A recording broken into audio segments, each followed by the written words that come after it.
11 since the top 10 UFC fighters are competing in a fight. Number 1, Ronda Rousey. Next up, we got Jennifer Maya. And then finally, we have Fallon Fox. There's just something about her that makes me think I could whoop her into next week. I will never tolerate any form of bullying, is what you expect me to say as a normal person. Honestly, I see the value in bullying from time to time. And truthfully, I judge it by case merit, of course. Now, if we're talking, say, a high school setting and you're getting picked on for being different, I don't agree with that. But if also you're in that same high school setting and you're walking around with a furry tail sticking out of your jean pants and pouncing on strangers going, nuzzle nuzzle, then I'm sorry to say you deserve it a little bit. Because your actions are causing genuine harm to those around you. And also you probably smell bad. I take that back, you definitely smell bad. Now, do I mean that people can bully you as in physically attack you? No, not at all. I mean that people should be allowed to acknowledge what you're doing is making everybody cringe and make fun of you for it. I mean, my god, man, I still remember from my own high school experience like last week because I'm 19. There used to be a kid who would walk around wearing a Soviet hat and doing the stumper thing and would exclusively speak in broken Russian. Mind you, this was in Cape Town and this kid was almost certainly not Russian at all, and there is almost no Russian influence on South Africans in general, so where this obsession came from I have no idea. And I still think about it a lot, because if I just picked on him maybe just a little bit, maybe a little bit of a light ribbing every once in a while, I probably could have course corrected him. I probably could have saved his life, because the only possible outcome I can imagine for a guy like that is working at a McDonald's for like 7 days a week and spending every free moment he has either on 4chan or video games. Maybe he has a girlfriend. Sure, she's a little bit on the big side, but that's what my boy likes. But she isn't one of those cute, charming, curvy girls. She's one of those entitled evil girls that just mercilessly picks on my boy all the time. And you know they have 3 cats and they're living in a rundown apartment. Everywhere just smells like cat piss with a nice little hint of fast food farts because neither one of them has eaten a vegetable in 6 years. Anyways, while I'm on the topic of course correcting, I may as well course correct my way back onto the actual thing we were talking about. I've come across a form of bullying that absolutely made my heart break, because it's truly vindictive and nasty and serves absolutely no benefit than to appease the people who are doing it. It's not even funny being mean, it's just being mean, which should be the worst crime of all. I'd like you to meet the subject of said bullying, a man by the name of Robert Ellis. Robert is professionally known on the internet as the vaping granddad. He's a retired 60-year-old who likes nothing more than to make silly little videos on YouTube and rip fat jewels. Through your time scrolling online, you probably come across one of his videos without even realizing it's him.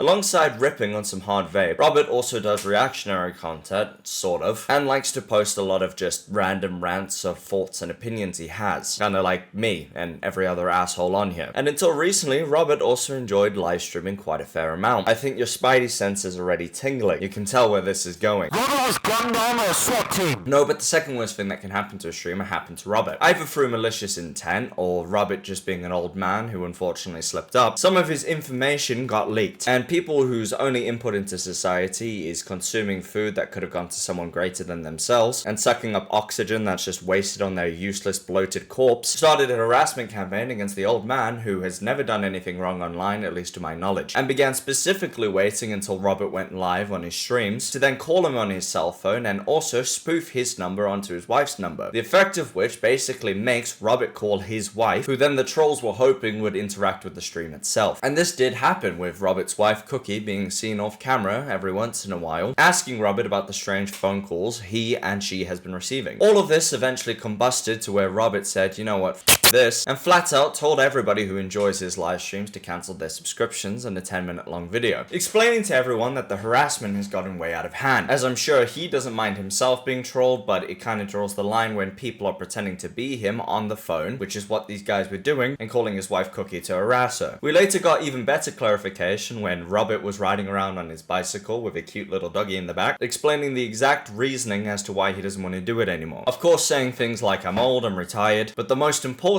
thing of course being that his family was being harassed as a result of him just trying to have fun, which is just truly deeply upsetting. In my mind, I see live streaming as Dante's Inferno. At the base level, you have the regular viewers who are already pathetic enough as it is, because they have that much time to dedicate to watching a 3-hour live stream of some random guy named Ooga Booga Tuku Tuku playing Fortnite in the vague hopes of something entertaining will happen. Then you go a layer deeper and you have an even sadder existence. Those who interact with the live stream chat and or the streamer then just just a little bit deeper than that, you have the people who moderate live streamers' feeds for them for free, even though the streamers are getting paid millions and millions and millions of dollars. And then finally, you land at the people who harass live streamers for their own entertainment. And you want to know why that makes you the worst out of the worst? Because you're not interacting with this person because you want to have a good time. You're interacting with this person because you want to be malicious and make yourself feel better. The people who are interacting with one another in the community chat saying W are at the bare minimum in a very sad way interacting and socializing with people with a common interest. You're so bitter and lame that you think you're better than that community, when in fact you aren't even worth getting spat on by that community. Your life in existence basically equates to the beads of sweat dripping off my testes. There for a moment, but also completely insignificant in the long run. There's a very popular saying that my dad used to tell me while he was hitting me with a belt, that the child who is not embraced by his community will step outside of it, set the village on fire just to feel the warmth of that community. I'm still not sure what that has to do with me taking an extra cookie out of the jar, but it stuck with me nonetheless. And I bring that up because this is what this situation feels like. Somebody who is a mega loser who gets off on harassing other losers even though those losers are better than him. The kid who wasn't invited to the birthday party, so he spreads his ass and takes a cuck on the birthday cake. Summing up what I want to say as a whole, obviously it's very unfortunate that Robert had to go through this ordeal. And this isn't a Lifetime movie where I'm gonna turn to the camera and be like,